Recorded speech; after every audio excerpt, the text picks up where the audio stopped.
Welcome to the You're Not Crazy podcast, hosted by Jessica Knight, a certified life coach who specializes in healing from narcissistic and emotional abuse.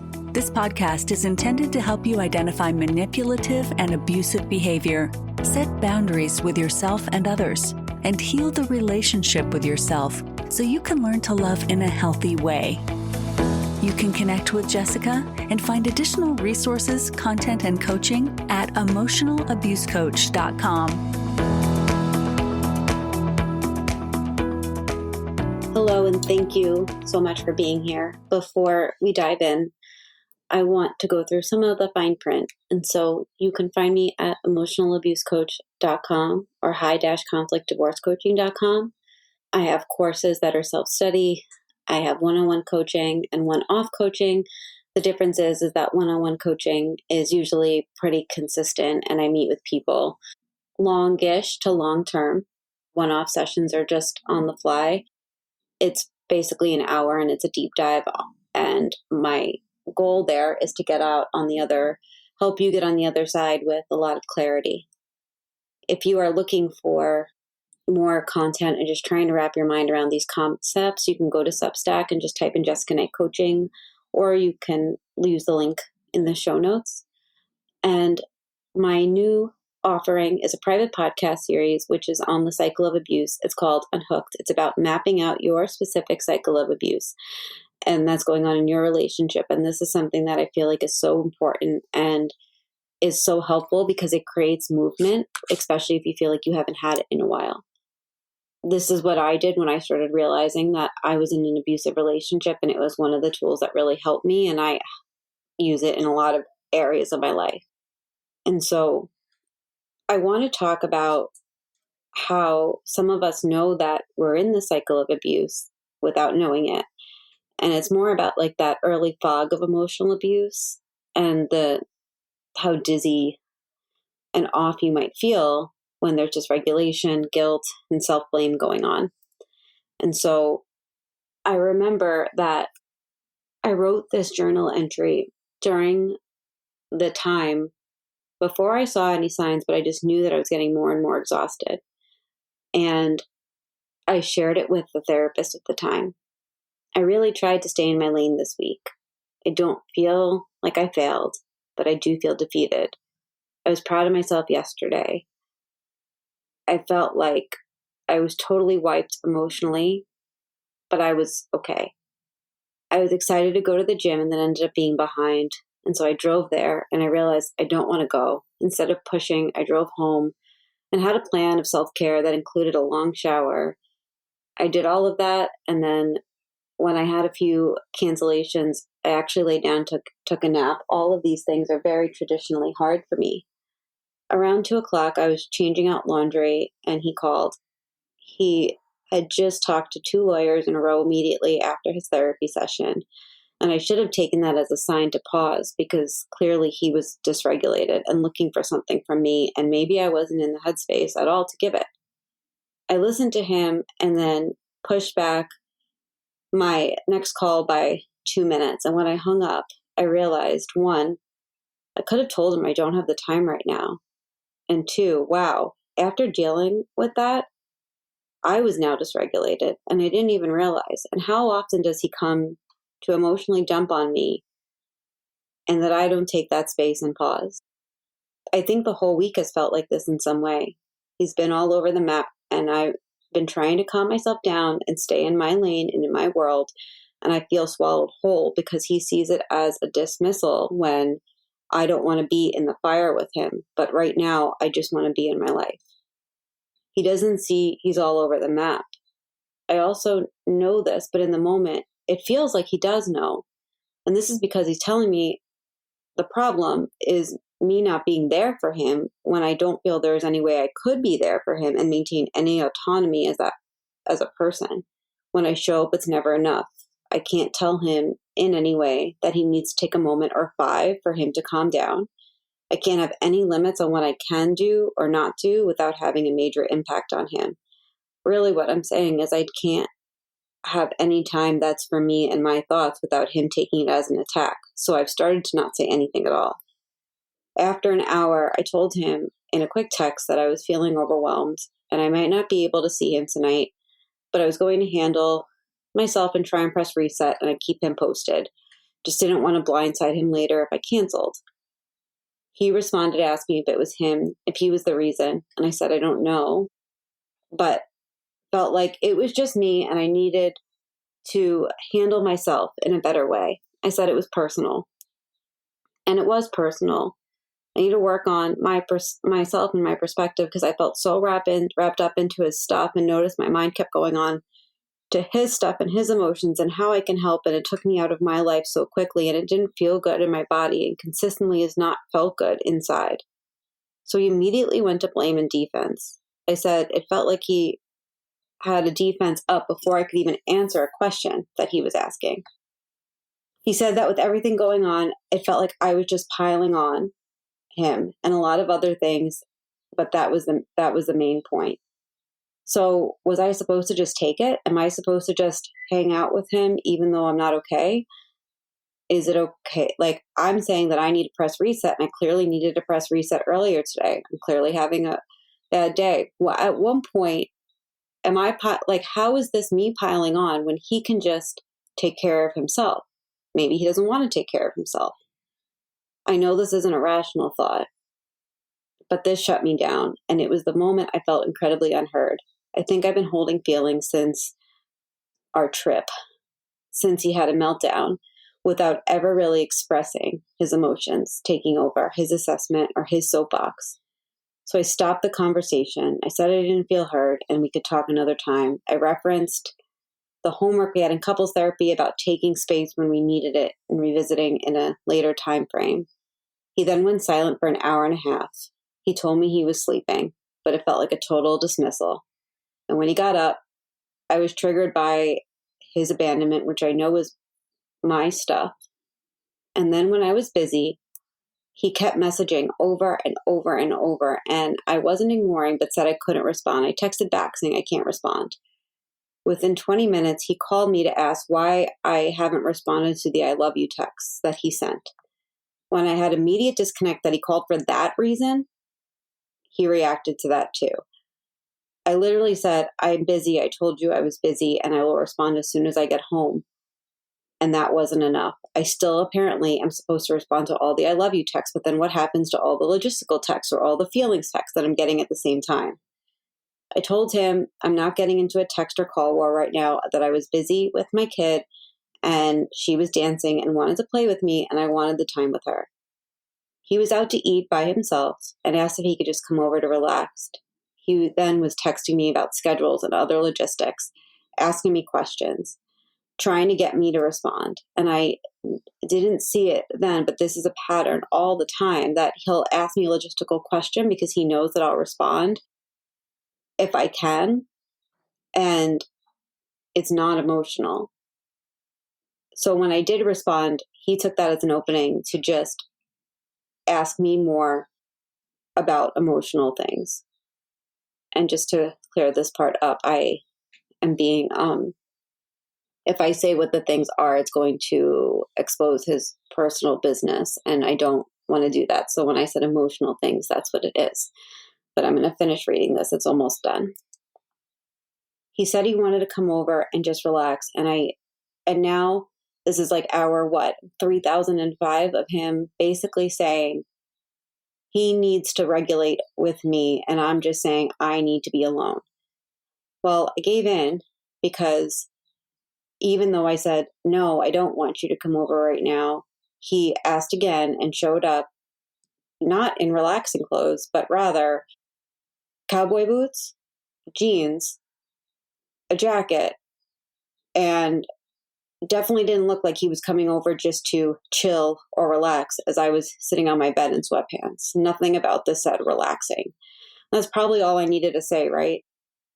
By the time he left, I was sobbing, and he was telling me there's double standards in the relationship. He reacted strongly to my upset because he couldn't see his impact at all. He just kept talking about his intention. He left, and then I calmed myself down and slept through the night and didn't respond to his 2 a.m. text message when he asked me if I was okay. I don't feel heard. I said I wasn't okay all day and just needed time, and all I got was bulldozed. He said in the last week and a half, I've been reactive or not able to be there for him, and he claims I didn't apologize. I've been extremely open. I was nervous and feeling a lot about possibly having some things escalate legally and have been trying to express my depression to him. I was open and honest and did apologize, but I think he doesn't feel I did. He felt like he deserved to pass over and over again, that I just needed to put my feelings aside and show up, and I cannot keep doing the cycle. And if I follow his math, he's been upset with me for a week and a half for reasons that I think he's really honestly made up. How long did I have to be upset with him and endure? About 90% into the conversation, he said he can't go into the first couples therapy session tomorrow in this way. Side note, it was a new couples therapist. I said, yes, you can. He said he can't and said it's too triggering. And I said, well, I'll go alone. Couldn't have that either. Said I'm not. And I said, don't you think couples therapy is jarring for me too? He said, based on what he just went through with his ex, it's too much for him. But my feelings of he has a larger feeling, so I can't feel any feelings, is really strong. And if he doesn't show up, that's on him, but I'm going to go. And so that last part is what I emailed my therapist. And that was truthfully longer than I thought. But the purpose of it is really to express how disorienting emotional abuse can be. And especially with somebody exhibiting traits of BPD. And so I want to talk about how that maps into the cycle of abuse, because there's such a clear tension building. I say things like, he's been all over the map. I felt swallowed whole. He doesn't see that he's all over the map. I show up. It's not enough. And what I describe when I look at my own past words is that there's a state of chronic emotional dysregulation on his part, where I'm walking on eggshells, trying to stay in my lane and sacrificing my nervous system and needs just to keep the peace. And his emotional instability puts me in this hypervigilant, self-sacrificing state where I'm trying to figure out the right puzzle pieces to preemptively soothe, stabilize, or avoid the next upset, when I'm really honestly just trying to take care of myself. And that's not okay for him, because he's clearly not doing it for himself in the first place. Then there's the incident and explosion, which is the second part of the cycle of abuse, when he goes into blame and defense and then said I was piling on, so he blame shifted. He started blaming me for not showing up for him. And then when I said something like, I can't take that, I can't do this right now, he said I was piling on to him. By the time he left, I'm sobbing. So clearly my emotional boundary there wasn't acknowledged. And when he couldn't acknowledge it for his own reasoning, his own stuff, his own ability to not say, she can't handle this right now, he turned it into an attack, accusing me of making things worse for him, using his work and legal stress as justification. And this is the emotional explosion phase, where I'm punished, not with overt violence, but with guilt, blame, weaponized victimhood, emotional overwhelm. And I ended up feeling emotionally bulldozed, was the words that I used in here. I was sobbing, unheard. I remember feeling really sad that night. I can almost picture my face if I look back, even though it was years ago. And then there's the reconciliation. He was texting me about schedules, about loving me, asking to come over. And so in that case, instead of it taking accountability, he reframed my boundaries as unfairness, but positioned himself as the victim of my double standards. He also throws out confusing gestures like, I love you, and just wanting to come over just to relax, which isn't actually reconciliation, but it's manipulation, and it's disguised as normalcy to blur the harm and almost reset the cycle of abuse. But it becomes confusing because you're like, oh, is he can we just relax and kind of get to the next day? No, we cannot, because that's not as what happened. And there's that sense of that false reset when I say I can't keep doing the cycle, but the calm doesn't come from mutual resolution. It comes from, in this case, and I'm sure a lot of you have felt this way, you regulating yourself after the chaos, not from them repairing anything. You don't feel seen, heard, or safe. You feel drained and repeated. And so there's so much clarity when we look at the cycle, because when we say, I can't keep doing the cycle, it's acknowledging this is a cycle, not one defined by screaming or slamming doors, but by emotional exhaustion, confusion, erasure of the needs, and a constant attempt to survive someone else's inner chaos. And the fact that you are attuned to it or become attuned to it, it shows that your inner truth is trying to come to the surface. And a lot of what I shared is like, I didn't know what trauma bonding or my nervous system burnout or any of that could be going on. I just knew that I was exhausted. That's what I could have pointed to. And that's often how it starts in the cycle of abuse. It's not with screaming or name calling, but with the slow fog of emotional overload. And you're trying to, to take my own words, stay in your lane, but you don't realize that your nervous system is working overtime just to regulate both your body and their chaos.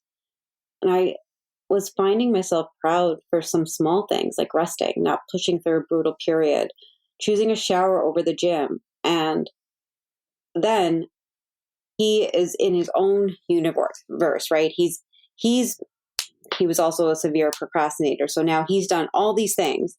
And I should have taken it as a sign to pause because I knew by this point what dysregulated him, but I didn't, because I couldn't point to the fact that his dysregulation would become mine because I felt like a container for it. I was the one who had to be calm so he didn't explode. So I would ignore all these warning signs in my body and I would continue to crash. And the cycle of that became quicker and quicker and quicker as time went on in the relationship. And I'd say things all the time, like he's been all over the map, and trying to calm myself down, stay in the lane, I feel like he's like swallowing me whole. And that is the tension phase of the cycle of abuse. It doesn't always look like slamming doors. It sometimes looks like you're walking on eggshells and feeling like your own nervous system is literally betraying you. And a lot of times the explosion comes in volume, not in blame. What I was trying to say was that I was overwhelmed, but his interpretation was that I was attacking him and dismissing his emotions. And that is how emotional abusers slip to stress and to betrayal, where your boundary becomes like a personal assault to them. This is the rupture point of the cycle, where you use your words and end up flattened. And we had been seeing a couples therapist, and I noted, there's another one that we were going to see. And I tried to use some of the tools, but that wasn't even allowed either. He'd push back on that. Then came the false calm. There was a calm when I just chose not to respond. There was calm false calm when he reached out about logistics. But love bombing, sending 35 I love you messages after rupture is not repair. It's not accountability. It's just a reset button to make my body for a moment forget the pain. And so even when I said I really wanted that time with my kid, and I am not getting into a text or call war right now, he still pushed. He still wanted to come over, right? He had to up the ante because I set a boundary. The boundary was, I can't do this right now. And we spent weeks being regulated, accommodating, and then it would sort of kind of always go back to this. And in this relationship, it really felt like all it took is one unmet expectation that wasn't even communicated to me, one boundary, and then the cycle reset, because their needs are emergencies and our needs are betrayals. And if you're in this, and if my journal entry reads like a page from yours, this is what emotional abuse looks like from the inside. It's slow, it's subtle, it masquerades as connection, and it always circles back to the same truth, which is you're not allowed to be human without it costing the relationship. That's not love. And I share this story because I really hope that this helps you see yourself in the cycle. And if you need support, I highly recommend you look at Unhooked, which is the cycle. It will help you unpack your personal cycle of abuse. But if there is anything else that I could even recommend, it would just be continuing to journal and to get out your thoughts and see it for what it is and validate yourself. I work with people on this all the time. So if this is something that is coming up for you, please reach out to me. But I know this episode is different than some of my others, but sometimes I think we just need to feel like we're listening to something that speaks to our experience. And so I hope that this was helpful. And if you need support, like I said, please reach out. All of my links are in the show notes.